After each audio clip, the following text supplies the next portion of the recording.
Ayan, nagsisigang naman tayo ngayon ng tuna with hipon. Ulo lang ng tuna. Ulo ng tuna with hipon. Ayan, pakulin muna natin yung kamatis, sibuyas at sili. Pagluto na yung 3 sangkap na yan, lagay na natin yung ating isda at hipon. So, ayan, kumulo na yung ating 3 sangkap. May asin leche na yan. Lagay na natin yung ulo ng tuna. Yan ang ating ulam sa hapunan. Sabaw na naman. Kasi nga yung aking apo ay nandito sa akin. Mahilig siya sa sabaw. Kahit ganyan lang.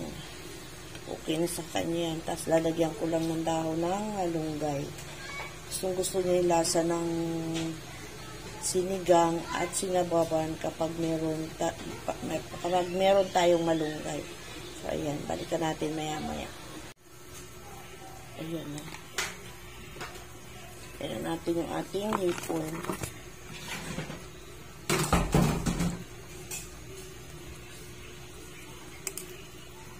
Wait natin maluto yung hipon, saka natin ilalagay yung ating malunggay.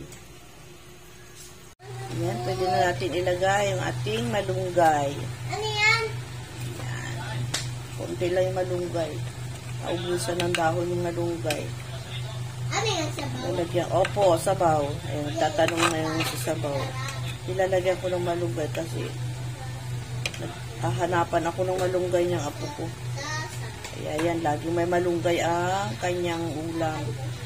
Okay lang naman, natutuwa naman din ako kasi kapag ako nagluluto na walang malunggay, bakit daw hindi ko nilagyan ng green na dahon at yung mga bilog-bilog na maliliit. Yan, yung sabihin, bakit hindi ko nilagyan ng malunggay. Kaya kapag ako nagluto ng may sabaw, lagi siyang may malunggay. So, ayan, hanggang dito mulit ang ating video. Maraming salamat sa panonood. Thank you so much. See you my next video, guys. Maraming salamat sa support. Thank you.